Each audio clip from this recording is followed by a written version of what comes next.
episode of Old School Movements. We're back again. This is me, Darren, aka Dazzler.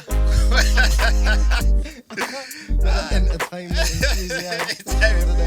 Also, we have Chris, aka Crim. Also, we have Stacks, aka Steve, aka Soundman Stacks. And we have a guest in the studio as well. We have Emil Socialise. Did I say it right? Yes, you did. Of Soul Seekers. Thank you, everybody. Thank you very much. Thank you. See, I have to get it right. I don't want to come in here and get it wrong. Do you know what I mean? Especially when I'm sitting in Christian. Exactly. And on my shirt. That'd be very rude.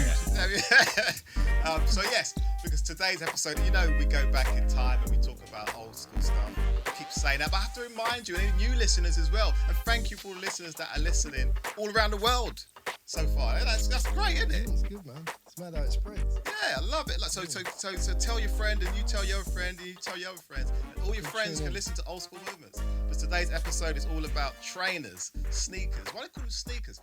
I know why they call them sneakers.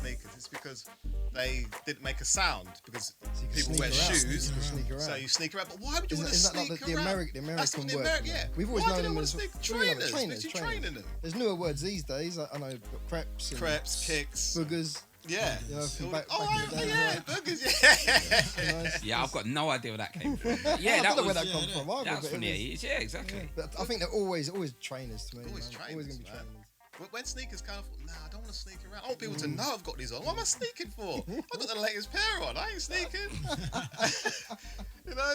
So yes, today's episode is all about trainers. But we're going to start from the top, as we always do, trainer-wise. And, you know, before the name brands come out, you know, you had to go basic. Because it was like PE time. And it was basic time. Were you ever that kid in PE that didn't have the kit, so you had to do it in your pants? Yeah, pants and bare feet. No. Bare feet I on the wore back. my kit. Pants and vest. Pants and Bare feet. and sometimes they'd even offer you old shorts or something, old Yeah, kit from the bin. Lost property. Yeah, Yeah. lost property bin, yeah. Oh my all god! sweaty, unwashed. You wouldn't have them plimsolls though, weren't it? The elasticated plimsolls. It's all about elasticated plimsolls, with the man. non-marking sole. Yeah. I think that's what, like, must be everyone's first experience of some sort of in a soft, pair of soft shoe. soft shoe. Back in the late 70s, early 80s, that was everyone's first. No, that was it. Like that was it. That was Like, it. yeah.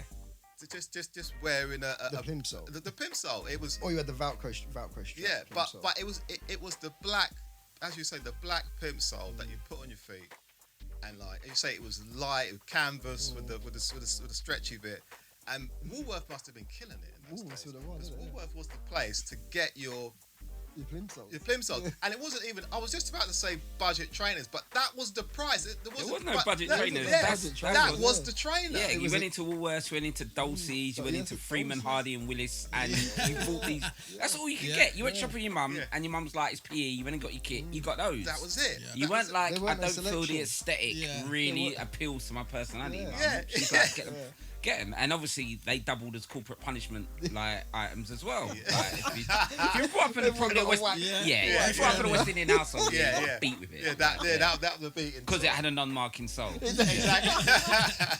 Marked your soul, though. Yeah, exactly. For life. I'm not bitter, I'm over it. Those were the days, man. So Woolworths used to have other little selections of trainers, though, but I think maybe a little bit later on after when it was just the plimsoll, but I'm sure they weren't Panther Panther trainers, and I'm sure they were like a rip-off of early Adidas, like. Panther were like, I don't know what they were. They were like, the ones I had, they were like black suede, and had a Velcro strap. Yeah. And I think I had a P on the side of it or something. And they were another Woolworths brand. Or you'd get the one that the Velcro with that shimmy, multicolour, shiny shoe. You know what it is? I think this stuff was all regional, but because for us, we're in South London, it was a brand called Zephyr, which I think was I remember that. similar. I think it was one of the shop's own branded products, and that was literally like you went from plimsolls to Zephyrs. It was like a gateway drug. That was our version of the leopards, and I've heard of Zephyr. And then you got leopards, you got jagoos, you got all these kind of rip-offs from versions. because you never saw Adidas in those shoe shops. Not yet. It's only when you went to shoe shops, like basically, it was for me. in those days it was divided into two. Yeah. So you go into the old man shoe shop that sold lokes and churches, Yeah. and you get a couple of like Adidas ones on the that you didn't see. You're like, wow, look at those, because that might be a golf shoe or a lacrosse shoe or something. Yeah. Then you go to the sports shop, and it was all Adidas in them days. It was Adidas. Adidas, Puma. What else was there? Maybe a Brooks, a Kahu or something. But it was literally just those. Yeah, like but that's what it was one going to or come two to, pairs of because Nikes, maybe. from the transition of going Woolworths and getting the pimp soles and even the cartoon brands, so like Spider-Man trainers and Clark's used to do, superhero like, the trainers Star and Wars stuff. ones. Yeah. Remember Yeah, getting, like, Star Wars trainers. And that's a good one. Moving on to Clark's, was as you were saying, shoe shops were the shop if you wanted to buy a trainer. And in Clark's in West London, they only had probably in South London too. Yeah. But they had like 4 or 5 brands, and these brands were Nike, Adidas, Puma, High Tech, and Domlot. And it was just. It's just not a selection, not One of different each. colours, It's like one just of each. one of each. Oh, yeah. So it's like, shall I have the Nike with the red stripe? Shall I have the suede Puma? Yeah. Or shall I have those Adidas? Or shall I have the Domlot? And for me, that's my first experience of getting a pair of Nike. Because what attracted me to Nike was just that swoosh. Yeah. I just saw that red swoosh and I said, I like how that looks. I want that. I was trying trainer. to think, did I see the trainer first or did I see it on things? Like, I remember Mr. T having the red swoosh. I remember Martin Of course, McFly having, Yeah. I think, the white with the red. Yeah, and in breakdance they wore that. There was a lot of influence in them And then films you go in the back early even 80s. further. Yeah. For instance, Starsky and Hutch wore Cortez. Yeah. Do you know what I mean? And what's her name? The Bionic Woman. She's fourth Cortex as well. Yeah. And there's a famous shot of Farrah Fawcett on a skateboard in a Cortez. Yeah, Do you know what I mean? Yeah. And So I think you that's know, one of the they were most, jealous. yeah. like one of the Cortez most was the popular first one, images in the world at the time. Yeah. And I think it came from, because we didn't really notice, because obviously Nike sent these shoes, people that wear these, but we didn't really care. Subconsciously get it out there. Yeah, We just- exactly. Yeah. Especially We with just Mr. T, picked up on you it. kind of concentrate more on his gold and Yeah. him throwing people through the window. Yeah. And managed to survive a shootout without simply a For me, scratch. I was looking at his long socks and his Nikes. So I was Yeah, like, exactly. Yeah, You're like, yeah. that's a Trainers unique, look that's a good, unique like, look yeah, that I it's can't really pull off. It's Yeah, dungarees, red top, Nike with the socks up high. Yeah. But so yeah, dungaree I shorts. think that's what isn't it? made me go looking for Nike. I need to find these white Nike with a red stripe. I can't remember if they were. I thought back in the day that they were a Nike called Jammer, but they. They were blazers, were they blazers? I don't know. I was thinking Jammer, or I remember there was a tennis shoe, just plain white, and I had the white with the red swoosh, and then I bought a canvas white pair with the blue swoosh. Yeah. And I remember, I don't know if you remember back in the days, if you scuffed them up, you'd go and buy that white paint stuff. Yeah, and I'd just cover it With the so sponge much. on The the end. sponge And on it the will end. harden them. It would harden it yeah, up, it just man. didn't work. If you went out in the rain, you end up look like you're in a puddle of milk. Yeah. Standing there. It's all leaked off. Because it was but- kind of white paint with black bits in it. It Weird, didn't, it yeah. didn't It really, didn't work. it just didn't work. Yeah, and you weren't accurate, so it was on the swoosh. It was a bit. everywhere. Yeah, It was it just was- all over It the didn't look shop. right. yeah, Cleaning your trainers now is a lot, Yeah, lot more there's a precise. science to it. Yeah, there's a Yeah. science yeah. to it. But like, back in the definitely. day, it's like, listen, white polisher, Just that white white trainer, stuff. it will Yeah. work. Yeah. Never worked, man. But no, Clark's was my first experience of going to a shop and seeing a trainer that I'm subconsciously, subliminally already relate to because Looking of the for. advertisement. Yeah, looking these are the for trainers that, you're no. looking for. It's a Jedi mind It trick was, to buy Nike. And then after that, you just saw, because the first sports person I saw in sportswear was probably Daley Thompson. Yeah, I was about And to he's say covered that in for me. Adidas. Yeah. Do you know what I mean? Yeah. And then like when hip hop and breaking started coming in, you saw the Nike wind cheaters and the Adidas tops. Yeah, the whole And so on. sort of Yeah, fashion, the whole Tracksuits, fashion. yeah. and the tracksuits, it was like an outfit, a whole Yeah. wear. Yeah. And you always looked down at the trainers and then looked up. Do you know what I mean? So, but there was still no sports shops that just sold tracksuits and bare trainers for you. Where we There's lived, no we Foot lived. Locker. There's no Yeah, no, Target. yeah, There's Foot none of Locker. that. Yeah, because in those days you got a sports shop what sold- sold items for sports. Sports Exactly. It So, sold like, sports equipment. Yeah, that was Exactly. it. And shoes were part of the equipment, but But- not a major part Yeah. to have Exact- a whole Rifles. Yeah, display for. yeah, you go shop at shop, rifles, I was air gonna say guns, that. cricket bat, ball, One of the shops we badminton used to go set. to, remember it had the M16 air rifle Yeah, hanging on the wall, man. Yeah. I could never afford it, Yeah. but I always Crossbow, wanted that. I always wanted that. Targets, fishing stuff. In amongst the cricket then- shoes and the yeah. golf Yeah. shoes. Yeah. Cricket shoes, golf shoes, a pair of high tech, Some some tennis shoes. Donnays, some Adidas. It was just up and down the place. I Do you think know it what I was mean? the tennis shoes I first sort of got into, and that sort of style. I Like remember- even Lendls and stuff. Yeah, I Yeah. remember the Adidas Endor, definitely, yeah. And I think it's around that time, I'd say, well, obviously from the early 80s, for me, the massive transition was kind of 84 when you moved. For me, you moved school. I was 11, so you moved school, and so you get a more mature mindset, and you're more conscious about what you wear, and you've got to have the right training. This stuff comes. High school, and also it was the way that the kind of fashion and outlook in Britain had changed. For instance, now we want to dress like celebrities. Whereas in those days, the football supporters were better dressed than some of the footballers. In them days, they had mullets and diamante jackets and they ridiculously dressed. Like I'm talking about the actual players. Like, exactly. Donkey jackets. Yeah, they just did not look good. Whereas the supporters looked pristine. And it literally it morphed. Exactly, it morphed into a whole thing. Do you know what I mean? You could wear different items of quote unquote high fashion. And remember, you're playing football and you're wearing stuff for unrelated sports. So you're wearing football in a pair of waffle trousers, in a pair of tennis trainers, and a golf top. Like, do you know what I mean? Like, okay. It's true. No football related wear whatsoever. But that's what you work for. Though, wasn't it? It was a culture. It's like for football fans, like their church. You know, like on Sunday, you dress up for church. You put your checkered shirt on, your hat and jacket. But for me and probably for you as well, D, like we weren't massively into football back in the 80s. You know, for me, it was the influences of Mr. T and hip hop that got me into looking at mixing sportswear trainers with, you know, jeans and whatever you were wearing in them days. Because there was a time, like, you know, back then there was no, you know, you couldn't just look on your phone and find that item. And so if you saw someone wearing an item in the street, you'd have to hope you bumped into that person again. Or where did you get that from? You literally had had no fashion reference. Like you had magazines, but we didn't even have magazines. There was no ID or face or any of that stuff. Nothing. You wouldn't know, oh, this is what they wear here. You'd have to go there to see what they wear. And like you said, each area had their own different area had fashion. their own thing. And there was a shop in Fulham. World of Sport. On the corner of them two little roundabouts. On Fulham Palace Road, I think it was. Lily Road, and it's on the massive shop, and it had. I remember we used to go there just to check. Like we used to go there for a weekly update, just in case new trainers came in. That's the only way you find out. So go there every week to see if there's anything new. And there was this Adidas tracksuit top with the Adidas logo, the tricolour. So it was green, then it was blue, then it was red. And it was a darker blue, and it was like a diamond in the middle. Oh my god, that tracksuit was amazing, and that tracksuit went down well with the Adidas Gazelles. Adidas Gazelles were like the most wanted trainers around us at that time. You know what I mean? I think they were one of the most expensive trainers I can remember at the time as well. So I think even back then you were paying 20, 30 quid, but I think Gazelles when they come out they were 50 quid, like 49. 99. Yeah, that was the kind of price point, and that was this amazingly high price point. That was a high price for a pair of trainers. And then you have to remember, for me, I had small feet, so I used to buy kids trainers, which were even cheaper. And then I used to go to adult trainers. I was like, wow, like even that was a massive jump. Yeah, the price jump was nuts. I always wished I had a smaller foot so I could get into. Because most of the time I used to like the girls' colours. Exactly. Colourways they would get would be wicked compared to the men's, but I could never up to size 5 or 6. Anything over that, you got no chance. That's it.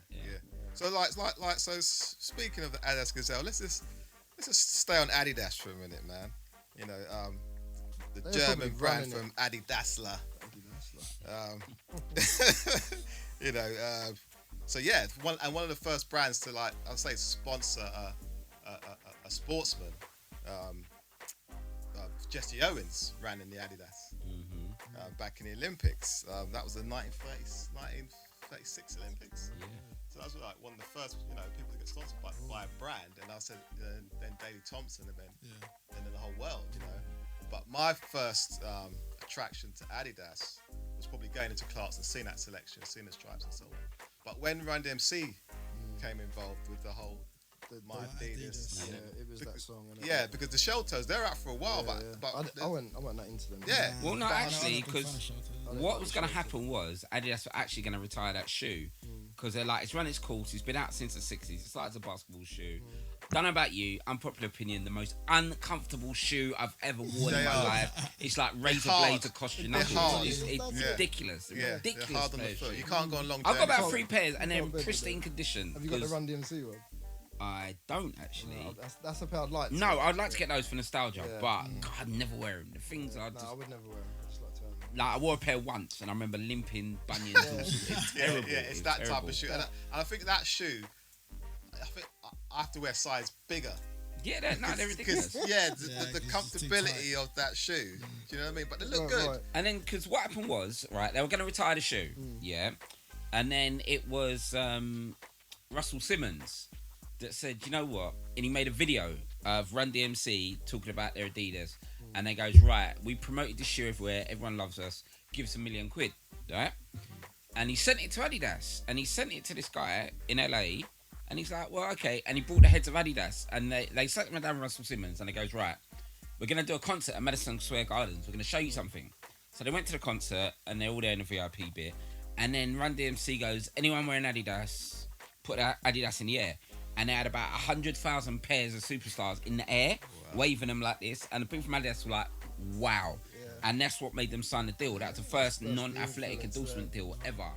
Because obviously, before that, Adidas literally were the king of the market, coming up to just for Nike, like in the 60s, 70s. And they literally had bags of money. And they would go to the people like, you'd wear Adidas. Like maybe 60 or 70% or maybe 8% of the world's athletes wore Adidas at the time. And that was in the early 60s, before Phil Knight started Nike. Yeah. And even then, he only caught up with Adidas in the late 70s. They killed everybody. Between them and Puma, it was they ran it, That's all I can remember is Adidas and Puma, really. Puma. And they're brothers, aren't they? Yeah. One brother said, I'm doing my own team. Yeah. Spin-off, and doing my Puma. Yeah.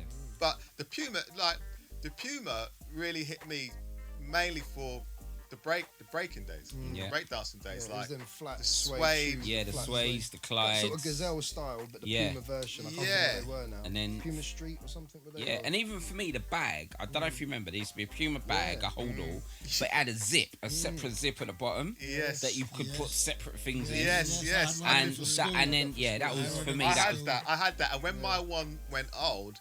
The zip tag, the gold zip tag on the Puma, I would put on the laces of my trainers because the fat lace started to come in. Yeah, crazy laces came in. First time I had crazy laces was with some Puma high tops. Yeah, they were the first fat lace trainers for me. Yeah, because I swear that some of those actually come with fat laces, didn't they? They did later on. At first they didn't. You had to buy your fat laces separate. Individually, I remember there was a shop in Chiswick done some wicked styles, and you could buy 2 pairs and cross them intertwine to have like a big sort of waffle block. Near where HSBC was, what was that called? Square Deal. They done crazy laces like that. Yeah, and Sportsline done them as well. Sportsline was the better one. Sportsline had the luminous pink, yellows, and greens. Luminous yellow and blue. Yeah, and you could just wicked designs. They were, but I used to love crazy lace days. Fat Pumas, man. That's the thing, because we didn't really have money to go out and buy like loads and loads of different pairs of shoes. So in order to make your shoes different, you literally customize them. When they got a little bit old, you colour the stripes, or maybe do a tag on the back or a bit of graffiti on the back or something like that with markers, or change the laces. Because for instance, you can have the same shoe, but if you've got orange laces and I've got pink or fluorescent yellow, like we got different trainers. Oh, did you see his trainers? They're the same trainers. But it's the lace, but it turns it into a completely different beast. A bit more life. And that's what it was about them days, because you kind of had to use your imagination a lot more. It's true. You'd wear your trainers till you had holes in the toes. Because that literally, you did a kind of, it was a form of sustainable living. Basically, you go to your parents, you say, I can't wear these anymore, they are battered. Until they're actually talking and there's massive holes. Until you can feel a puddle on your toe. And go, and then, not even that, until they can see you physically through the puddle. And then when you're like, they're falling apart, I can't wear these, I'll embarrass you or whatever. Then you got swapped out for another pair. Then they chuck the Littlewoods catalogue and say, pick a pair out of there. I don't want to. I want to get and you'd be like, I can get this pair of Kick, or this pair of Samba, or this pair of Bamba. Rom. In the late 80s. And that's it. That's what you're getting. That's it. That's what I'm saying. Like, Adidas just had about 5 trainers that stood out. Do you know what I mean? Saying Kick were my first pair. They were indestructible, like, you know what I mean? You could get away with them, your parents let you wear them to school, they were black. And they weren't getting battered any time soon. It's true. But then Adidas started to after the Gazelle, because for me, Gazelle was still the kings, like from the electric blue to the red to the sky blue to the there was a light green. In the 80s there was they came out in the late 60s or mid 60s, and it was just black. It was just the blue and the red. And then when they got relaunched around our time, early 80s, that's when they had the lime green. And then later on, I think mid 90s they got relaunched again. There's been a few. Because what it is, they've always had different colours, but with Adidas, they had with all brands at the time, you had a regional marketing. So the ones you'd get in England were different to the ones you got in France, the ones you got in Germany, the ones you got in Spain. And it's like when the football supporters used to travel, like for instance, as you well know, clubs like Leeds and Liverpool were always in the European Cup Winners' Cup, always playing all over Europe. Like Nottingham Forest, all these places. And their man will go and they'll see the different shoes, the Gazelles, and they'll pick them up to look at something different. And some of the more entrepreneurial ones were like, well, let's get all of these. Buy a few boxes. Yeah, let's buy these, take it back and sell them to the other guys because you know they'll want them. You ain't gonna get these then some more entrepreneurial scousers decided that, well, you know what? They leave them out in pairs. Why don't we just, why don't we free them from the shackles of this retail hell they're in? Take them with us in our big, massive head bags. Remember, remember that huge, oversized bag that actually held flat tennis rackets? Held a body. You get a body in that. Literally, they probably did. They had these massive head bags, and they'd go there and they'd fill them up with trainers, and then they'd run off and they'd sell them back. Because obviously, we are an open market. Like, we were like, what you've got, you've got slightly different colour Gazelles. Yeah, I'll have them because no one else has got them. I'll have them. What size you got? Oh, yeah, I'll have them straight away. Because that's just how it was. You wanted to be, your trainers identified you as a person. And they still do. They still do. And you're like, so you always wanted to be different. You wanted to be outstanding, or you wanted to have the same but different. So you wanted your whole crew in Gazelles, but you wanted blue ones, you wanted green ones, you wanted red ones. Exactly. So that's how it was. So everyone, them men will wear Gazelles, or they do this, and like, so we, you know what I mean? It's a way of associating. It's a way of being together. And that's the thing. Back when you were young, that was the rule. You never wear the same man's trainers. No. If I got a pair of these, you can't get them. No, that was it. And you'd be vexed. It doesn't matter that a shop sells approximately 100,000 pairs but in my of the same vicinity, colour. You can't wear them. No, man. Well, you got them. Thing's got them. And he could wear them, but they'd be dead. Oh, yeah, Darren's got them. And like, exactly. That's the rule, though. That was the rule. And the man would be like, I saw a man in your trainers. And they're not his trainers. They're another pair of the same colour trainers. But that's the respect is out of respect. That was the line you had to have those days. So and I always used to look for something different anyway. You know what I mean? Because technology-wise, something different that's something that's gonna, I don't know, whether it be a pump, an airbag or something. You want something different. Just something. Man. I think I remember, like you say, early trainers, 84. There was an Adidas that had pegs in the sole. Yeah, the LA Trainer. And it had different pegs. Depending on if you wanted a soft ride or a hard ride or a medium ride. Like pushing golf tees into the side of your shoe. Taking them out, you were just left with the 3 holes, and you could feel they were bouncy until you put these different size pegs back in. And they were like, man, that's quite good. That's quite good. Because one of the things I regret that I missed out on at the time, so I was always going to shop and look at it, never bought it, was a micro pacer. Because it's this shoe with this computer in it, and it had like this digital watch front. Because they brought it back, and I still missed it. Like, who made them? Adidas. It was Adidas Micro Pacer, because literally it's the first shoe with a computer in it. That's right. And then Puma at the time in '94. They're the one with the big bit on the back. Yeah, and you literally you plug it in, and it will read out your running times. There's a whole computer on the back. That's the thing. I remember the Puma one. And then, but obviously that was for serious runners, and that's when runners was runners. You know what I mean? Exactly. That's when trainers are made for training, not sneaking in. And then I can't remember the kind of advent of the time where it kind of morphed into sports fashion. For me, I'd say it was around maybe 83 and 84 when the shops that started selling Sergio Tacchini and Diodora kind of popped up, because you'd get Diodora trainers in there. Exactly. And stuff like that. And I think it's to do with obviously Bjorn Borg at the tennis and stuff like that. And the feeler stuff and the feeler, because like you used to walk around tops that said BJ, and we're like, this is awesome. Like, great. We look the nuts. Like, and we used to love all that. It was an association with the sports people that wore it and stuff. There's another name, the Coq Sportif. Oh yeah. They were big football. They made the football stuff back in. And they're owned by Adidas. They've done Chelsea for a bit. They're owned by Adidas now. Yeah. I haven't seen nothing from them in years. Yep. Ales is now owned by Pentland Sports, which owns JD's. Because, in fact, one of my friends, big up King Trainers, is actually part of the Elise Heritage Squad. They're actually going to bring out branded shoes now. Okay. I remember trainers from them back in the days, jumpers and stuff. They were And I actually met a 24-year-old girl called Elise. And I was like, did your parents breakdance? And she went, yeah. How did you know? The brother's called Kappa. Yeah. Do not speak ill of the Kappa. Kappa was awesome. Kappa was wicked, Kappa, but that logo, did everyone have Kappa trainers? I didn't have trainers. Nothing they made, no. Yeah, no. I didn't. I think I have seen trainers. I've seen trainers, but not back then. Not back then. Back then, I know, because it's veering slightly the topic of trainers. For me, it's Kappa roll necks. Everyone had a Kappa roll neck. Yeah, you're right. Yeah. Because it's kind of another opportunity to show a label, irrespective of whatever you're wearing. Looking at your t-shirt, your shirt, whatever you're wearing over it didn't matter. You had it. And there's an extra one. Yeah, had to get extra labels, man. Like used to wear like the shark polo tops. Yeah. With lowest cords or Pepe jeans, and then the trainers had to be fresh and new. Oh man. Yeah, definitely. I had Adidas Robin. Yeah. Adidas Robin. Adidas. I love that Adidas Robin with a pair of diamond socks.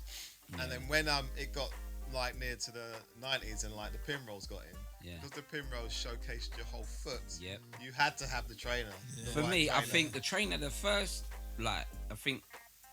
I love the Air Max 1. Yeah. But I wasn't really a fan of the red. I preferred the blue ones, which are women's colours, which was great because I had small feet. Yeah. But for me, the trainer that blew my mind in the 80s was the ZX 8000. And I was like, it was almost like a thing of beauty, because imagine it was on a imagine a backwards pedestal, because you did your trousers up, so this shoe shone and you could see it from wherever you were, and even a silhouette, and it had the big bit in the middle cut out, like it just like, and you're just like.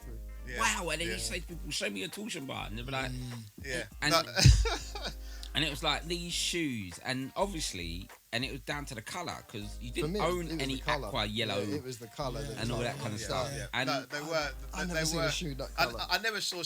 I was amazed when I first saw the torsion, but for me, it was the Air Max 1. When I saw the Air Max 1, like something with an air bubble that I could see through.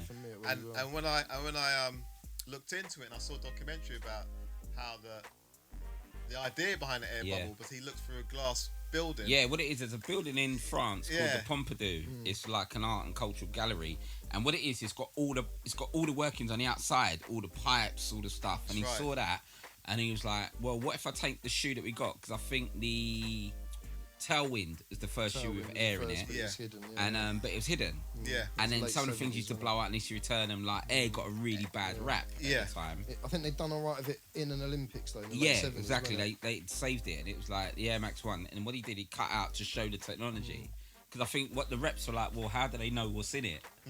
Like, do you know what I mean? And he was like, so they did this, and he based it on that. And obviously, he just went on to be probably the most prominent trainer architect in the world.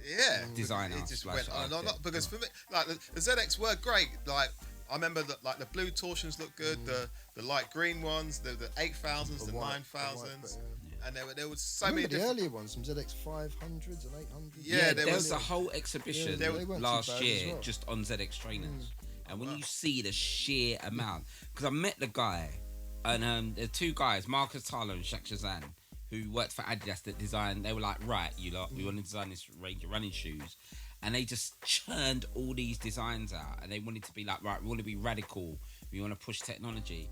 And when the poor guy come, he got overwhelmed. Everyone's like, oh my God, you're amazing. You're like, bow down worship. And he's like, and the dude was wearing like cowboy boots. He was just like totally not, he didn't realise. He could draw a shoe. Yeah, he didn't kind of realise the effect that his designs had on.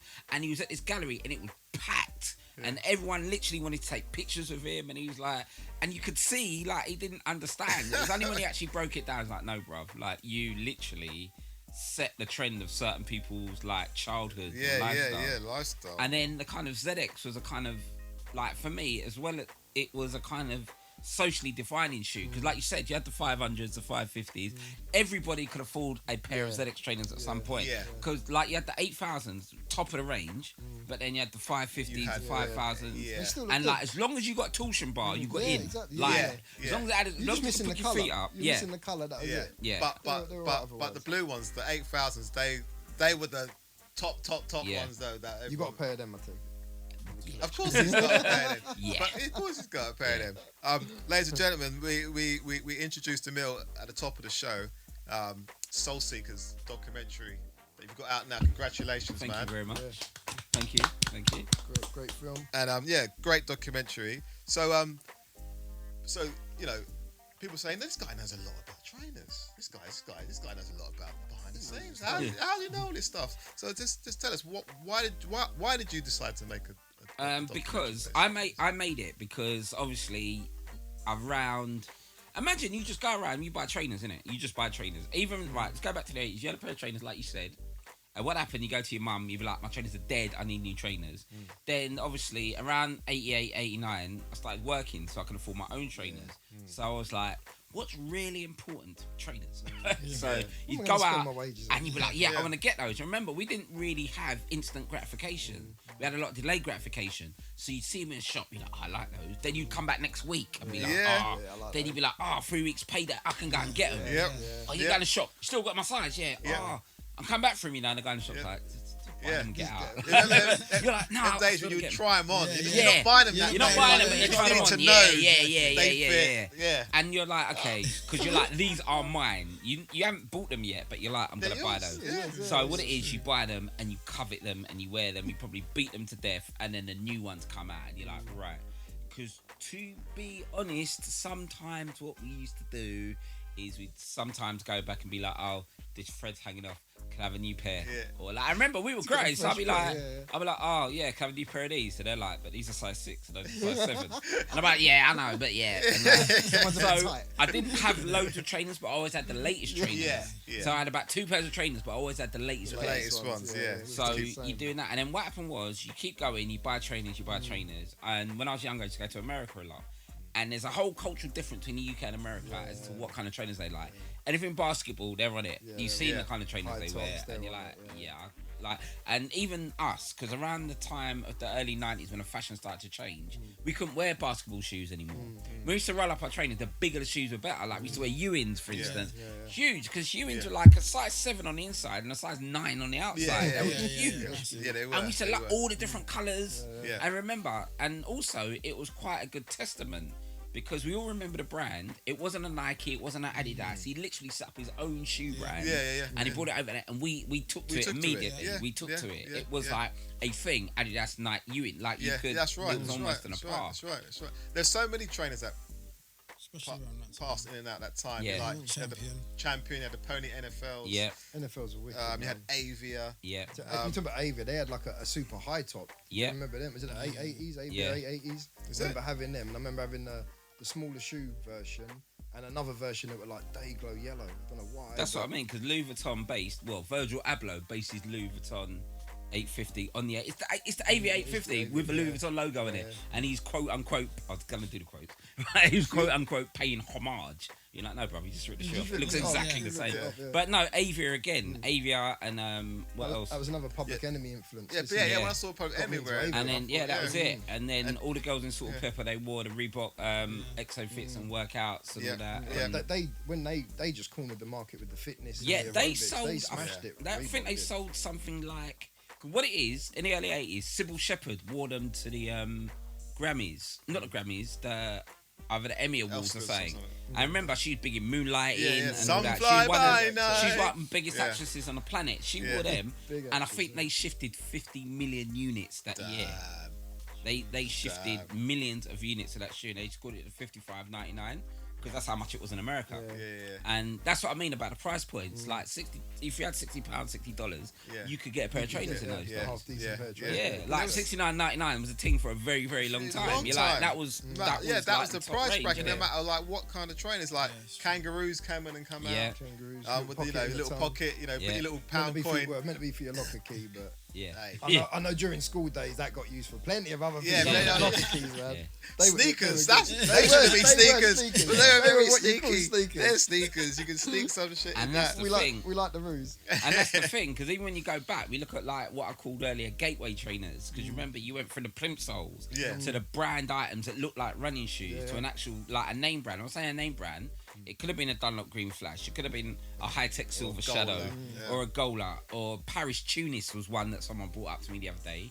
And I'm like, okay. And then it morphed on to one of the big four with your Nike, your Reebok, your Adidas. But remember, it's Diadora. I love Diadora. They make really good quality shoes. Like it's massively overlooked. The shoes, to this day, their shoes are one of the best manufactured because of the whole Italian structure to it. And you wear these, and this is like, right, it's instant street cred. You literally are putting on status on your feet and you're walking out. And this is back then, remember? That's what I'm saying. When you were saying earlier on about, the cultural differences, like Americans and us over here. Whenever something new came over here, we tried it out. Yeah. Do you know what I mean? We, like in America, they just stuck to that. That's big. Yeah. So we're going to stick with Jordan. Goes for it. With us, like with travel box pass through. Yeah. People wearing travel box around, and even Troop. Yeah, no, do you know what? I never owned a pair of Troop. I never owned a pair of Troop. Because you had to be very, very, very hip hop. You had to be in 4-star general. You had to have a name belt. Yeah, you know what I mean? You had to have a massive triple fat goose jacket. I remember at the time I had SPX as well. Yeah. And some British Knights. British Knights, yeah. Which were all Troop, sort of, they all that chunky. Because literally what they did, because when I was writing the book, we literally were like, right, we looked into Troop and SPX. And XPX were like, right, what have Nike got? Air bubbles. They got a big air bubble. We're going to put 4. They got a strap. We're going to put 2. And it's literally these really garish, schoolish designs. Designed in Italy by top designers. Yeah. And it was like... SPX wasn't it? Yeah, and the guy was like... He was just a bit of a berserker, the guy behind it. He was just really like, I'm going to try this. And he just went all in. And it was just like, it's just the whole thing. But we would, because in them days, we'd get our bootleg MTV rap videos. Because you had to watch it at your mates. Oh, my mate's got an American video that plays American tapes. Let's all go to his house. And then you spend 20 minutes going through the tracking. Right? Yeah, all that. So you do the tracking. And then you get there and you're like, right, look what they're wearing. You're like, wow. And they're like, I love these. Because they would rap about them in their records without even hearing what they are. Exactly. And it's stuff like that. And again, Chub Rock, Digital Underground. Yeah, because I was talking to someone again, going back about, the Pony Linebacker was one of my first shoes. The pony shoes with a big, massive tongue that went over the front. And I remember those were kind of one of the shoes that I really, really wanted when I was young. I was like, I really want those. And they had the cleats, because they were like, basically, they were American football. Yeah. And we was like, I need these in my life. And you're just like, okay. And then when I look back, I was like, I didn't go with anything. I wouldn't play American football, but I just really wanted those because they were different. But at that time, you still had Nike Air Flight. Air was big in the game. Torsion was still big, but anything that came in got to bring in, because Pony NFL, they had a colour for every team. Yeah, because they were sponsored by the NFL. Everyone wanted a dolphin for the Bears. The dolphin wanted the Bears because you had remember the refrigerator. You had the refrigerator playing for the Bears. He was the Bears. And Dan Marino for the Dolphins. So everybody was following. They were the ones to have. But also there was a trainer called Arrow. Yeah. I think I remember Arrow, trainer, and they had like some. I got a feeling, weren't they in the no list for us though? Yeah, they. I wouldn't wear them. We had a no. I think you mentioned a few earlier. We had a no list, but you know, Goalers, High Tech. Goaler, High Tech, Arrow. No, I did discuss the other day because High Tech have kind of rebranded and come back. Got better, And they ain't coming back to me though. No. What it is, and they've set their shoe points at 180 quid. What? Yeah, so their price points. They did a kind of race. One day they just said, right, we're doing the same stuff, but we're just charging triple, and that should catapult us into a different kind of bracket. And we become high fashion. Just by changing the and we were just like, no. I think the whole market were like, no, it's high tech. It's high tech. Because we're still around. That was the issue. Yeah. Because they tried to relaunch it and they tried to make it, rather than go back to the roots and the heritage, they tried to kind of relaunch it and be like, we've always been around. And like, literally, that was the top of the no list. I said I go in a sports shop these days and I see what are they, silver arrows? I think they were called high tech silver arrows. High tech techs were like the boots. I see those. I see like the goalers. I see them in the shops now, and I think I see people buying them, and I think, man, we wouldn't have bought them. We would have. And it's almost like they're trying to be like kitsch. Because we're like, we're not getting those. No, still not getting it. Still not getting it. It's still not happening. Even some New Balance. No generation. New Balance will look down at like it's like, you could be wearing New Balance, could be wearing High Tech, could be wearing Dunlop, could be wearing Gola. Do you remember Olympus trainers? Trainers. I don't know at the time. I don't know if they were connected, but there was an Olympus sports shop. Yeah, I think it was. I can only remember the one in Kensington. I don't know if they were connected or if it was their trainers or. But I remember they were quite popular as well.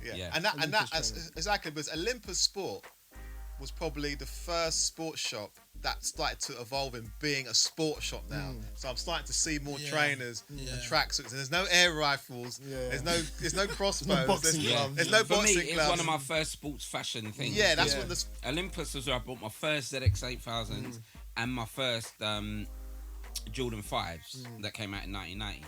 Yeah. But before that, I used to go to Olympus all the time. Olympus was a more sports fashion stuff. When they the first chain then? That's what I'm saying. Between them and Cobra. Exactly. Yeah. It was them and it was all about them and Cobra, because before that it was independent shops. Like I was saying, we had sports line and then we had part skis. The ones where you'd go and get your school uniform PE from. Yeah. Them sort of shops. Them sort of shops we had. Do you know what I mean? And then you'd literally travel all the way to Kensington High Street just to go to this Olympus place, check out these trainers, and if not, it was Hounslow to check out Cobra Sports. That's the first job I had. I think Ealing had one for me. And it was just like, and then I remember Jordan's coming in and stuff, and you're getting excited about all these new trainers coming in, and then it was just those two shops. No JD Sports yet, no Foot Locker yet. You'd hear about Foot Locker, you'd hear in America they've got this shop called Foot Locker, but it was that time where when someone's going to America, it's like, get me a pair of trainers. Bring me some trainers. You didn't care what they were. My mum used to go and as long as they were your size, you just said, just get me Nike. Just bring. And some sweets, some Jolly Ranchers and some Nike, or some bubble gum. It doesn't matter what Nike they are. As long as just ask the man, are they coming out in the UK? If they are, don't get them. They can't be coming out in the UK. But back in them days, you would have never thought there'd be a Nike town.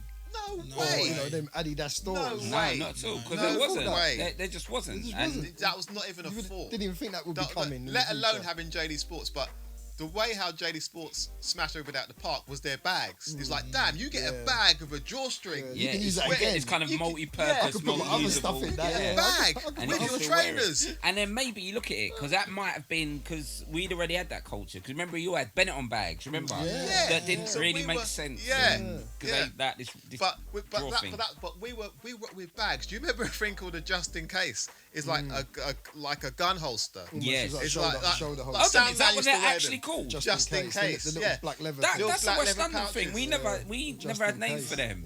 No, that was what they were called. Like if you looked inside, it would say just in case.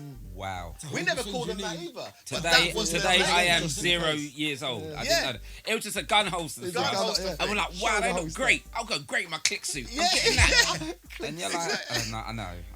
It's funny you should mention that, because you know what's making a comeback for these youngsters now? Bomb bags. I know, they've been come back. They're yes. Like I gave some away at the premiere for Soul Seekers. Like I had loads of them.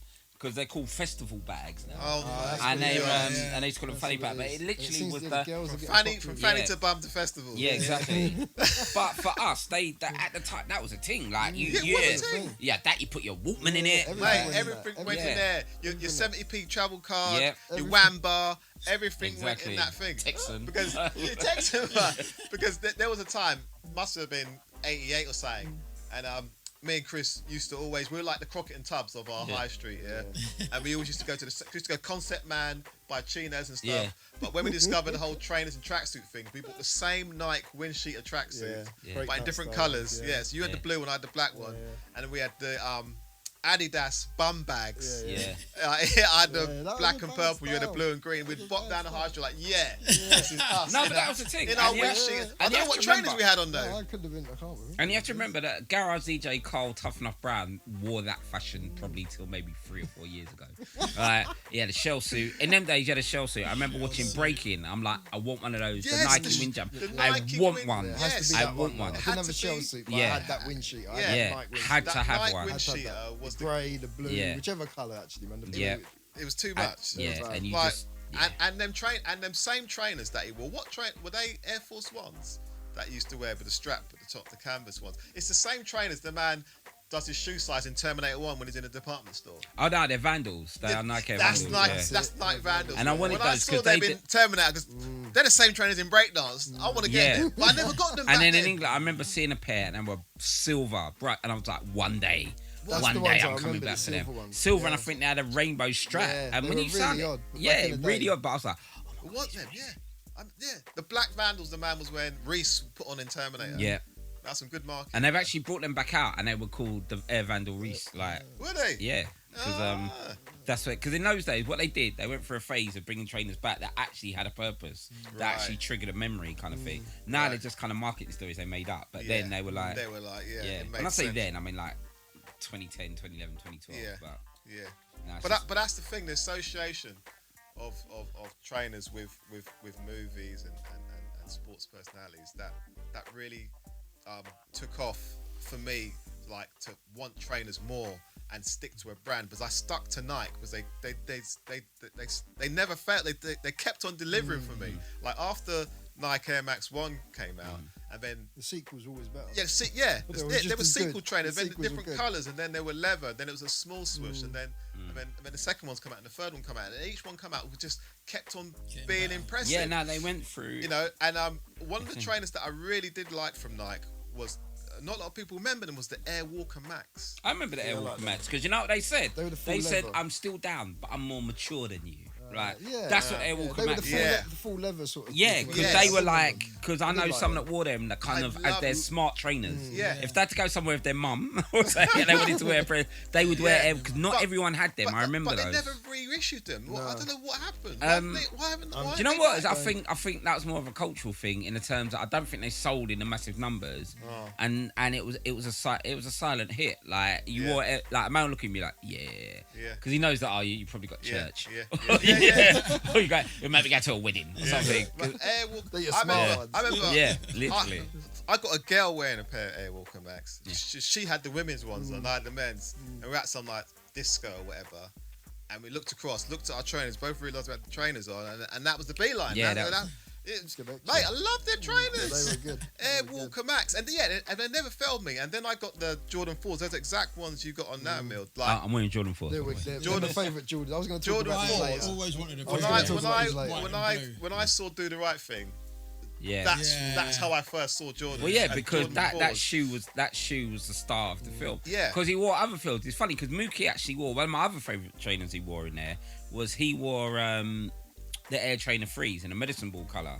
Yes, and that's what he wore. And then Bugging Out had the Jordans that the guy rode over in. Yes, and it's just like those trainers at the time, they couldn't be touched. Whatever they brought out in those, the medicine ball one, you say? Yeah, the medicine ball, exactly. They were like, you know, the podium, the gold, silver, and bronze. For me, I know you were the ZX man, but the ZX were the silver, and they were the gold on that pedestal. And like, I don't know what bronze was, but those medicine ball Nike, man. It was different times. That's why, because obviously those were kind of early 90s, and these were late 80s. Yeah, but it was the explosion. But they went through like. They still stuck around, like, because Nike brought out the TNs also. After the Air Max 1s, I saw the TNs, the medicine ball, then the Jordan 4 come out, the Air Walker Max, the Nike Air Stab, the Pegasus, all these different Nikes that just kept on delivering. What it is, because obviously the Pegasus came out in, I think, 83 or so. That was about 83. You got the Pegasus, you got Air Max 1s in 87, right? And then TNs didn't actually come out till 1999. But I know why you thought that, because literally these items, these silhouettes stayed in the store. If you saw a pair of like ZX 5000s and you wanted to go back 2 months later and get them, you could get them. Yeah. And people were like, I liked Air Max 95s, and in 98 I bought a pair. Because you can go and get them. Like, there wasn't that, like, they're gone forever. No, that's right. Because in those days, they're like, oh, we sold them, let's make more of those. Yeah. And there wasn't as many places to get them. Yeah. So we say that like it's a lot easier. But remember, there was only X Olympus or X Cobras or X All Sports or X JJBs. Yeah. And there was no internet. You couldn't buy them anywhere else. Exactly. Or there was K's or Littlewoods or stuff like that. Yeah, and in the catalogue, they were like double the price. And there'd be a season behind. Season behind and double the price. Yeah, exactly. Like the catalogue is your first payday loan, isn't it? Yeah. It's only £20 a week. Forever. But I'm buying them because I can't afford them in the shop. Yeah. Do you know? And this is still before the JDs and that were all over the place. You know, because JD Sports was just in central London. And like you said, because what it is, they bought All Sports, they bought JJBs, and then they converted them all to JDs. Yeah. And because they were all different kind of brands before, and they amalgamated them all into one. And that's become the beast of the high street that it is. But back then, like you said, your purchases or you'd go to the back of Debenhams and I'd have a First Sport in there. Oh, Like you said, where you got the trainers was kind of strange, really, because there were no sports fashion shows. It was, I would say, probably around 84, 85, again, with the introduction of these high fashion items, the Sergio Tacchinis and all that, they would have some of the shoes in. And then again, with the advent of hip hop and stuff, and when you go 4-Star General, he'd bring whatever he could bring in his suitcase back. And that's where you saw the Troop and the British Knights, because then you couldn't get them anywhere else. But you have to remember, there's a bunch of musicians just rapping about product placing these shoes without money all the time. I walk down the street, British Knights on my feet, and like British Knights, why don't you do that? And then you'd get Word Up and those magazines, and you'd see them in there. Trainers on, and that was literally your only reference to that US culture. Or you'd buy the record, and you see the sleeves, and you'd be like, oh, what are they wearing? Oh my God, let's get those. Or see a video, hip hop video, and try and track them down. I remember Kid and Play at Windrunners. That's right. Wicked at the time. Did you guys ever hear the Troop myth about the trainers' Troop? Peel the soul off. It says KKK. Because that literally killed them. That killed them. There's no truth in it. Because I think someone went on Oprah and said it and something like, and it was just, it's all a rumor. And they reckon it was the other competitive brands, because they sold bundles, and they had LL Cool J as a brand ambassador, and they got instant kudos. And they did some proper numbers in the first couple of years. So Troop themselves reckon that it was actually industry insiders that got together to create this rumor. Yeah, but the funny thing is, no one would go and check. You just bought them. Yeah, you're not going to rip them open. You're not going to. Like, oh, let me check. But it just died, and they've been trying to revive the brand. That rumor. People stopped buying the tracks. The trainers. And they've been trying to revive that brand. I've heard recently it has made a little. There was a little kickstart recently. Something on the radio I heard. But it'll never reach the heights that it did, because it got screwed over from then. It's true. You know the thing. We went on a turn road when we was asking you about how did you make your documentary. We still didn't get an answer. Oh right. But that's all good. Yeah, that's I put together the documentary simply because no one else had done it. No one else had actually captured our love of trainers. And 2, I kind of wanted to educate everyone where this kind of current trainer frenzy came from. The fact we didn't just wake up this day and decide. And also, I wanted to highlight how important the journey is and how it shaped all of us in one shape or another. Like, that's everyone across Britain's got a form of training story they can relate to. A form of love of a trainer. Yeah. I kind of like that, because kids nowadays, a few years ago, Hirachi's got released again, and kids are buying them like, look at the latest, these are the latest trainers. I had them ages ago, like. They would, Max, they would. But the thing is, unlike our days, they have no respect. They all wear the same trainers. Do you know what I mean? You see a load of the same trainers. That they broke the code, man. But actually you have to remember, our codes and their codes are different. Like, you literally get identikit people wearing the same stuff. It was like literally sacrilege, like I said. Andrew Prophet did not reach the heights of urban success that he should have, because he had the same trainers as Linton Scarlett. That's all he did wrong. He did nothing else wrong. Simple as, man. No, that's good. That's good that you wanted to highlight that. That whole. It's a story that needs to be told. Yeah, it's a story that needs to be told. So what's the feedback been like from the brands? Have you had brands coming back to you? No, I've had zero feedback from any of the brands. Only Puma. Brands have seen it. Only you've all seen it. Only Puma. Puma really liked it. Puma thought it was a really good idea. I think the brands, I've been alienated by the brands based on the fact that they cannot control the narrative, because you've got all the different brands in the story, so I can't be represented by one brand. So Nike can't be like, because I've had employees of Nike, like in the US, they actually wanted me to come and show it, but they didn't have any budget. What? So another story. We don't have the money. Yeah. Book a holiday. Yeah, exactly. It's, the ones I'll call you back. Yeah. So it's literally, they've all seen it, and they've all, I think they've enjoyed it, because what it is, it's all factually correct, and it is what it is, and there's nothing that's been laid out, and it's a culmination of, a few people knew some of that knowledge, but not everyone knew all of it. So, like, I had to go out, I had to research, I had to speak to people. But so far, all the feedback I've had on it has been positive. That's good. But I noticed when you've been saying Nike, you say Nike. When there's Nike, you put Nike. What is it? Is it Nike or Nike? No, it's Nike. But this is how the Americans. I say Nike as to point out the fact that, it's that official brand name. It's commonly known in the UK as Nike. That's what I mean. The first line in the film is we say Nike, they say Nike. Say Nike, They say Adidas, and we say Adidas. Yeah. Because my confusion with that is, if you're gonna call Nike, you might as well call a bike a bikey. Nike is the name of a Greek goddess of speed. That's why. Bikey is a really stupid name. I'm still sticking with Nike, but now you told me Nike is the goddess of. Yeah. Of what? Speed, I think. Speed. Yeah. So that's why it's Nike. And why is Adidas? What's Adidas? I think that's just that's the term. You have to remember Adidas is Because it's German, and that's what the Germans say Adidas. Yeah, Germans say Adidas. What German says goes in it. So. And it's what? It's abbreviations of the name as well. It's it's Adi and Dazzler. Adidas. What about the tagline "Just Do It"? One of the most famous taglines in the 20th century. Where that come from? That was from a guy who murdered a man and a woman on death row in Portland, where Mike's from, and that was his last words.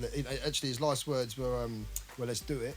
Just before he was on the firing range, it was execution by firing range. Yeah. Last words were, "Let's do it." Someone heard it and thought, "Let's change it a bit to just do it." And serious? Stuck since over 30 years. It's still okay. So the tagline could have been, "Wait, it weren't me." Please don't shoot. Okay, gotcha. Exactly. That's the next tagline. Shit. Okay, Adidas, Nike. So brands didn't really get back to you. No, I didn't really get the manufacturer brand involvement. The retailers like it as well. Everyone likes it because it's not been done. It's not been catalogued in that way. So, like I said, but I didn't make it for the brands because there was a time when everyone was jumping on the trainer stuff just to get free stuff. But I never made it from that. I don't get free stuff. I made it because it's a story that needs to be told. Yeah. So if you could have designed any trainer that come out, what trainer would that be? Probably like literally most of any of the ones that Tinker did. So which one? Oh yeah, I can tell you. There's too many. I've got 4 off the immediate top of my head.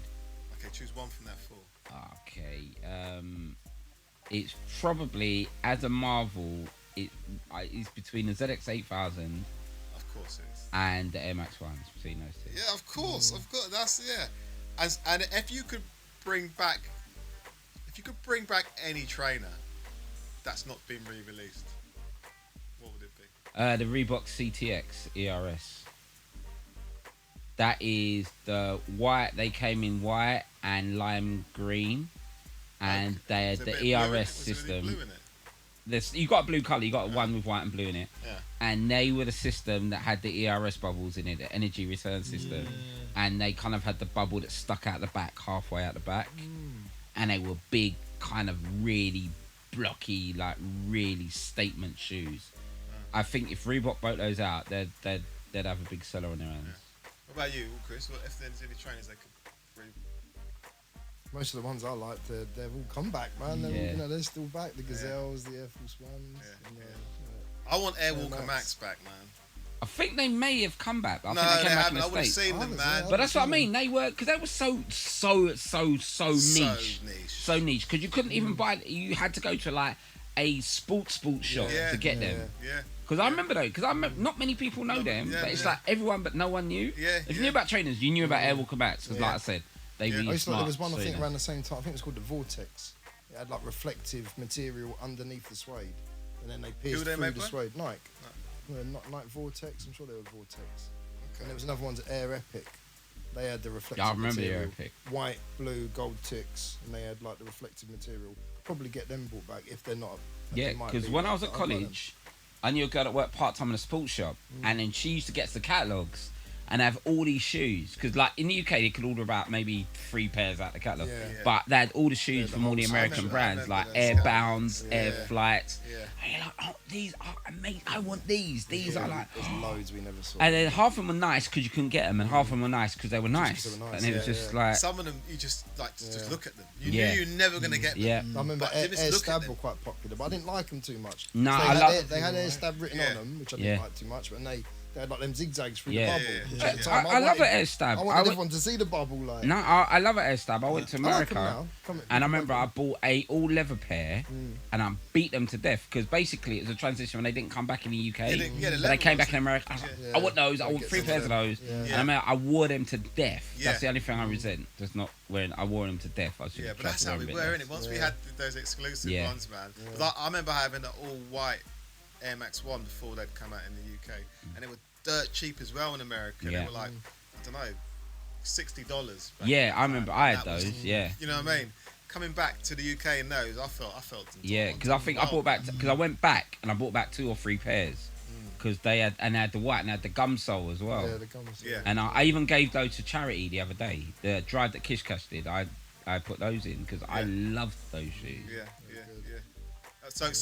So with Soul Speakers, first one coming out and that and gaining success and that, are you looking to do more?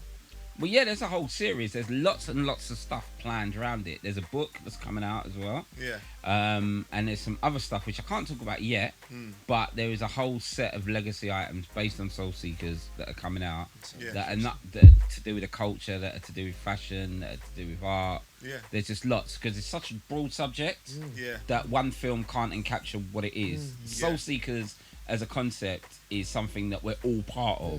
And if you've grown up in Britain or even across the world, there's a part of it that will resonate with you. So no matter what walk of life you went down at school, like the skaters, love trainers. Everyone who loved hip hop, love trainers. It's so many ways that goes, isn't it? No, it's true, man. Trainers have become a real fashion statement now. Well, trainers are the number 1 footwear in the UK, the number 1 selling. So, and that's over heels, that's over flip flops, everything. It's like trainers are the number 1 selling item. Because they say you have these different tribes of people, and even to this day, people relate people to what types of trainers they wear. Do you know what I mean? Like you have this crew that wear New Balance, and you've got this crew that just wear Adidas Continentals now. Yep. And you have, you know what I mean? Yep. The pub crew with the Reebok Classics. The Reebok. But that's what I mean. I remember watching. I think it was. I can't remember the Big Breakfast. Not the Big Breakfast. The late night.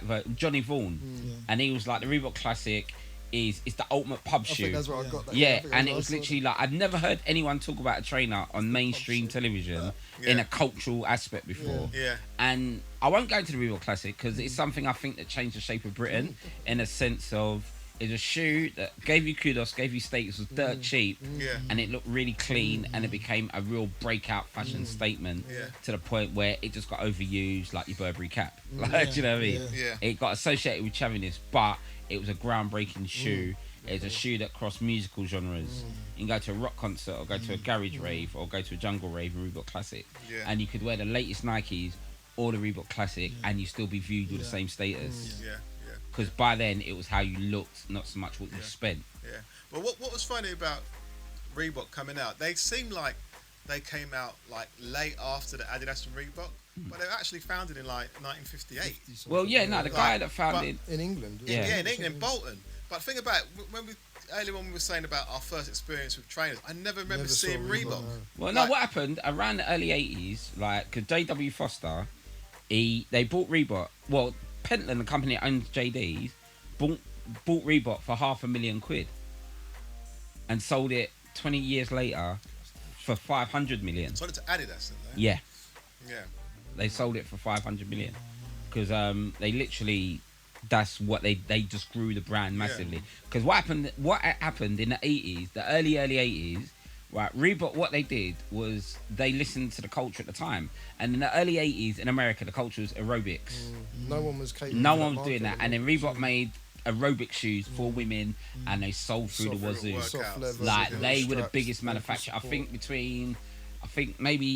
82 and 83, they sold the most units out of everybody. I think those Reebok were the most unisex trainer. They were the trainers that man used to wear. They were you could wear them, but the Reebok Freestyle, dudes wore them. The white ones or the black ones. Yeah, you could wear them. Yeah. And they literally were like, and that's what I mean. And they just got to the hearts of people because they look clean, they look neat, they look smart, they look, and they also had a kind of purpose as well. They had a sport-related purpose. I liked them because they had the Union Jack. You know, it was exactly. There was nothing at that time. There was nothing that actually had any kind of straight British representation. That was one of the things that drew me. And I think Aliens used them. Ripley and Aliens, she had Reebok on, which another thing. Yeah, there's a special pair that she's got. That's right. But I remember seeing those. They are freestyles, aren't they? Those ones.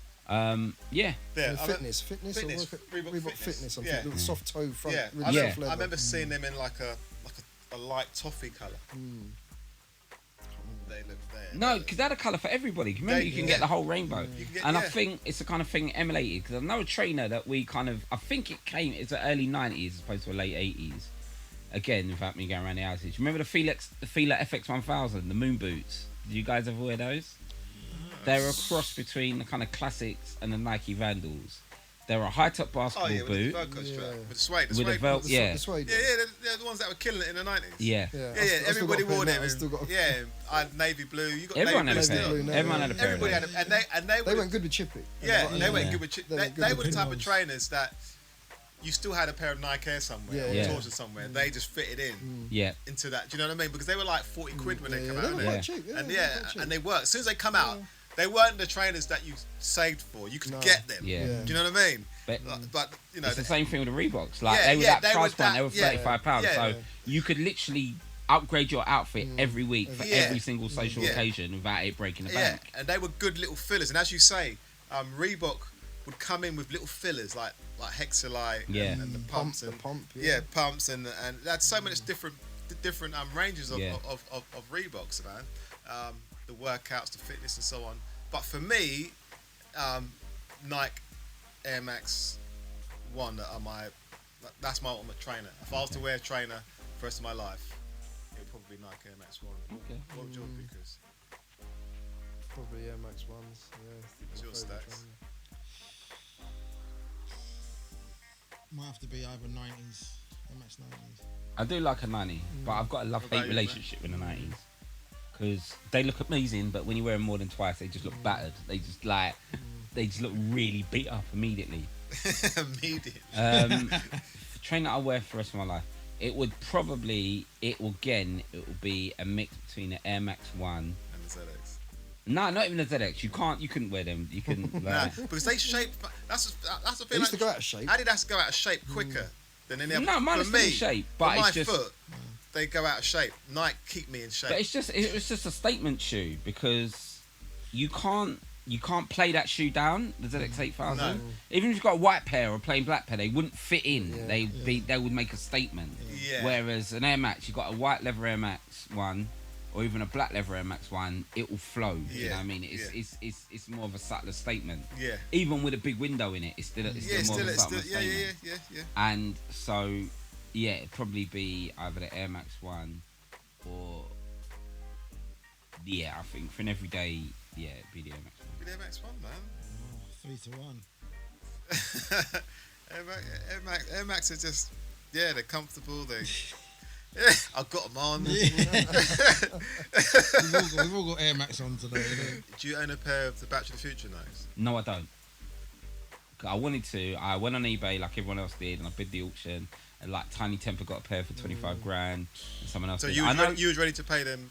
No. I think the auction was 1,500 quid or something at the time, and then 10,000 pairs or something across the world or something like that. And they went. Yeah. And they were just, and then obviously that was a starting bid, and they just. Yeah. But apparently now they've actually got the pairs that fasten themselves. Yeah, they have. They brought them out, and again they got a few pairs of them. They weren't the ones that Tiny Temper bought that were on auction. No, they were the first type we bought without the auto lacing. And they got the ones with the auto lacing. So they've gone now. They've been sold. Yeah, they've been sold. How much did they go for? I think same money, like not the same money, but the same equivalent. They went for tens of thousands. But you would get a pair if you had if I could afford it. I know a couple of people that have got a pair. I don't know what they paid for them. What would they go with? But they're so big. Yeah. But they're not supposed to go with anything. They're just there to just be there, right? Yeah. A couple of people I know have worn them. They've worn them out, and they won't go with anything. The only thing they go with is that suit that you wore. Yeah. That you got excited in Back to the Future. Yeah. But like, no, you don't wear them that because you're like, I'm about my shit. If you wear those, then That's a whole different level of status. Yeah, definitely, man. Because I remember seeing them, but even the box they came in. Remember the shoe bag they came in? It's funny. The shoebox that blew my mind was the Nike Air Pumps, the first ones. I don't remember. And the box they came in a plastic cylinder with a red top, and it literally looked like something out of a space movie. And then what I did, my friend had them, and I was like, "Give me your bag at college." And I put I used to walk around with this shoebox because it had a strap on it, and you could walk around with a shoebox. And I wore it till it all wore out and everything. But it was amazing. It was just amazing. And your mate didn't want it. Your mate was like, "Yeah, cool." Yeah.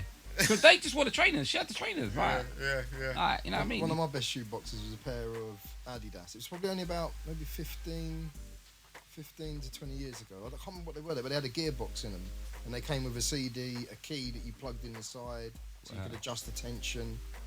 White and gold ones. I think I've still got them somewhere, but the box amazed me. It booklet, CD-ROMs in it. It had this adjuster. These are wicked, and the little space with the 2 watch batteries that went in the sole where they went like. See, it's just some of the packaging and those I bought in Italy. I don't think I've ever seen them in the UK. Yeah, you wouldn't. You just get a box. I remember one time I bought. I was in America. I went to the shop and I bought a pair of Mike Vick's trainers at the time. No, he wasn't. It was someone else. And it came with a headband. And the guy that served me had the headband on.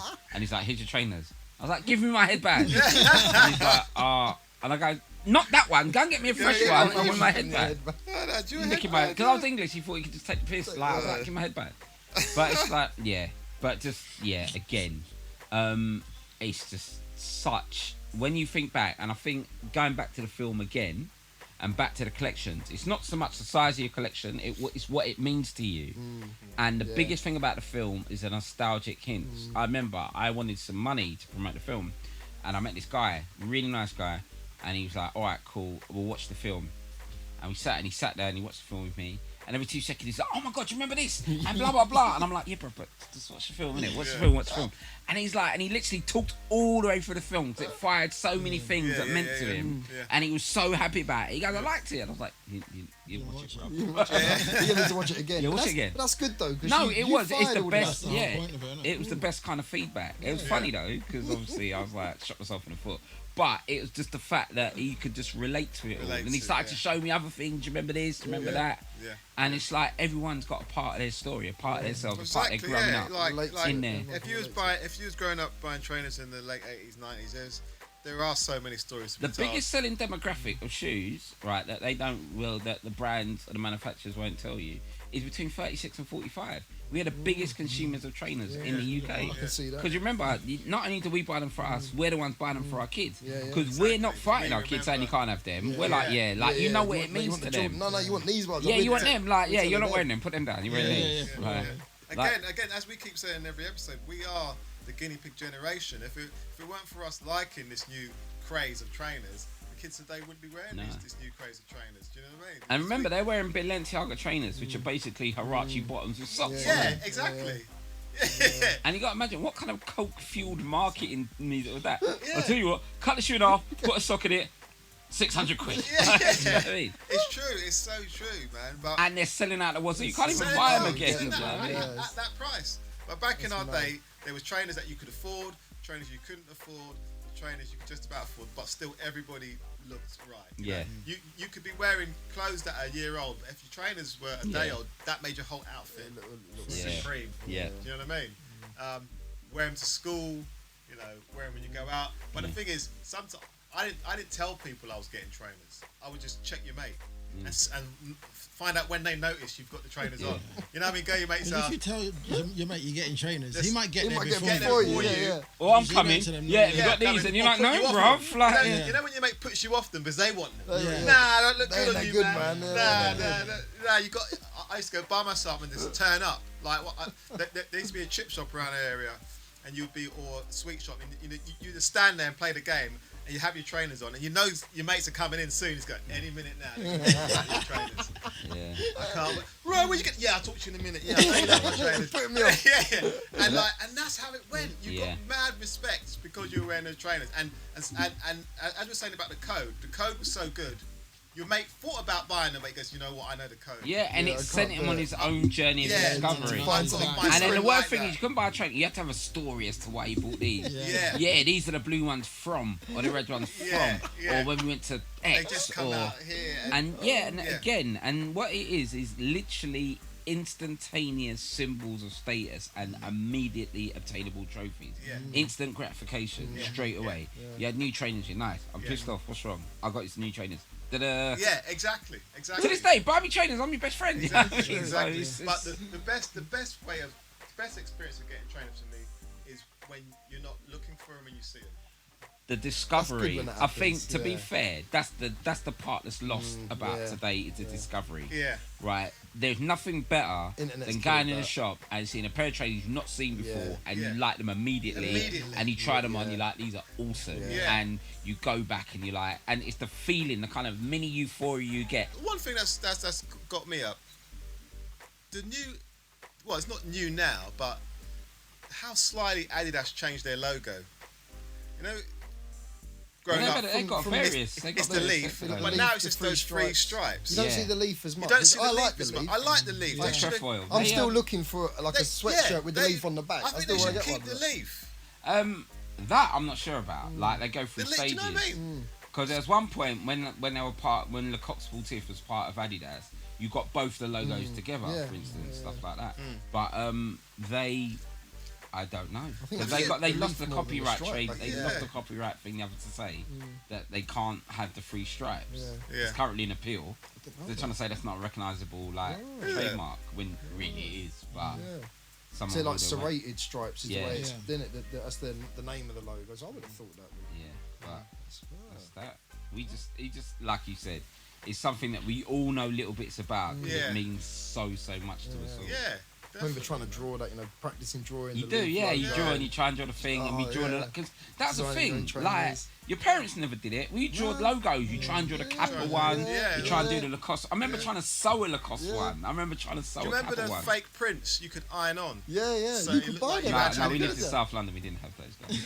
I bought them from South London. You bought them to South London. I do remember. You bought them to South London. There's a dude in glasses trying to sell us fake gear. And I remember trying to sew them. Remember you used to do sewing at school and you had that kind of beigey thing with the holes in it. Trying to make the logos out of that. Like everyone was doing Home Sweet Home and we do like big Kappa logos and all that kind of stuff. And everyone like, oh my god, this is amazing. You can't test me, it didn't work. What? Do you know what I am? Like, you know what I mean? And stuff like that having such an effect on us from then. Do you know what I mean? You're like, who does that? It's true. It's true. It's just the whole allure of sportswear and trainers. It's like remembering how to spell Adidas when you're little. It's all day I dream about sex. Or sport if you. But you would have been nice Christian upbringing. Sport, I'd say. You're looking at the back of catalogues at the same time when you're saying. Exactly. All the underwear section. You know what I mean? All day I dream. Anyway. But look, that kind of like nearly wraps up our do you want to do some quick fire? Talking but before that we're going to do quick fire. With every guest we have, we got some quick fire questions based on our previous podcasts. Okay. You can pass if you don't, if it's not. No, you can't pass, man. All right. You've got to give an answer then. You got to give an answer. So we're going to go through every... We've had 11 podcasts, including today's one, but I ain't going to do today's question because you answered it earlier. What was your favourite trainers? So we'll leave that one. But, cool. So, first episode was all about cartoons. What was your favourite cartoon? Dungeons and Dragons. Dungeons and Dragons all day long. Avenger, Bobby, all them, man. You seen that little advert recently? Renault advert recently? No. We'll show the Renault advert. Cool. Wicked, cool. Right? Yeah. Favourite crisp flavour or favourite crisps? It would have been... back then it was prawn cocktail. And it would have been... what was the name of them ones again? KP's. It would have been KP's prawn cocktail. Favourite movie sequel? Empire Strikes Back. Easy. Yes, the one. Favourite sweet or chocolate you don't see anymore? Spangles. Spangles? Yeah. Favourite game? Can be board game, playground game, computer game, computer game. It was called Uridium and I had it on my Commodore 64. Favourite action TV show? A-Team all day long. Favourite childhood food? chicken and rice and peas, isn't it? Okay. Favorite childhood fast food. Oh, fast food. I don't think I was allowed any. But I came from a broken home, and as repentance for being a bad dad, he would take me to McDonald's. So, yeah. That's good. Favorite old kids TV show. Oh, there was loads. Favorite. It depends how old. There's Why Don't You Old, or there's Press Gang Old, or there's Grange Hill Old. Because I'll tell you why. I'd say Grange Hill because Benny Green was one of my childhood heroes. Because Benny Green was a little black kid with an afro, and he stood up to Gripper Stepson, and Gripper never ever messed with Benny because Benny was like, "I'm gonna beat you up." I'll say kick his ass, but never spoke like that. Remember, they're the only people that went through the whole of school without swearing. And also, but they done hard drugs, but didn't swear. Yeah. Zamo's proper on the horse, but no, he never swore once. Right, and also speaking of that, they Google an episode where Winston brings his sound system for the school disco. And Precious Matthews says, "Can we get Winston to not DJ? Because all he does is play dub reggae." and the teacher goes, "But it's all right." And she goes, "No, but it's like..." And then she does the West Indian accent. You have to Google that. Amazing. Literally ahead of its time. Because the kids from Rodney Bennett tried to get in there. Do you know what I mean? We didn't like them. We didn't like the kids. You did love Grange Hill, didn't you? You did love Grange Hill. Favourite toy from back in the day? Oh, I think it might be the Action Man helicopter I crushed. I made it, I got it for Christmas, I admired it, and I was sitting on the end of the sofa, like rocking, on the armchair, and it fell down on the sofa and it splintered. And you know when your soul is too broken to even cry?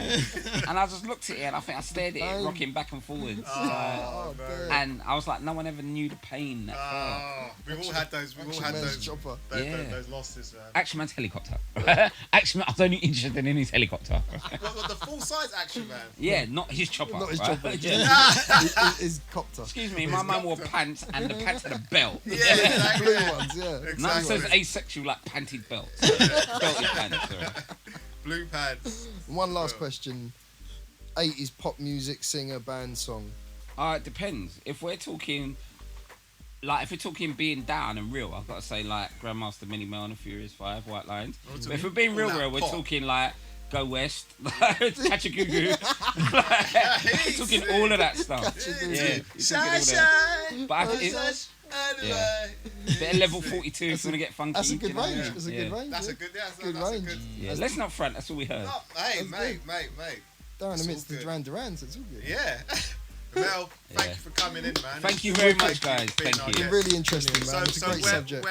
Where can people see Soul You can see Soul Seekers on iTunes, Google Play and Amazon, or direct from our website, soulseekers.com. It's not just about the 80s, it's about trainer culture from the 1900s to the present day. So check it out if you can. Good. Yeah, you're still doing the screenings as well? Like we're doing some screenings in America. I don't know when this podcast comes out, but I'll probably be in Toronto, LA, Atlanta, and New York and Miami again. Exciting. So we're going to show the US, show them how the UK does it, man. Basically, yeah. Wicked.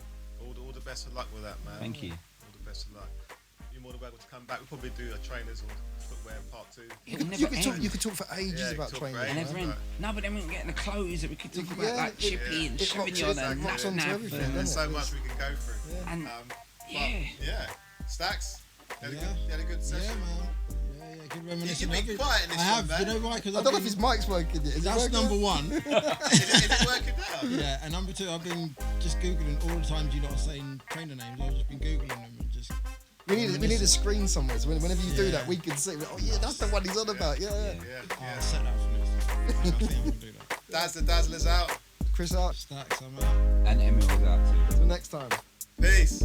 Peace.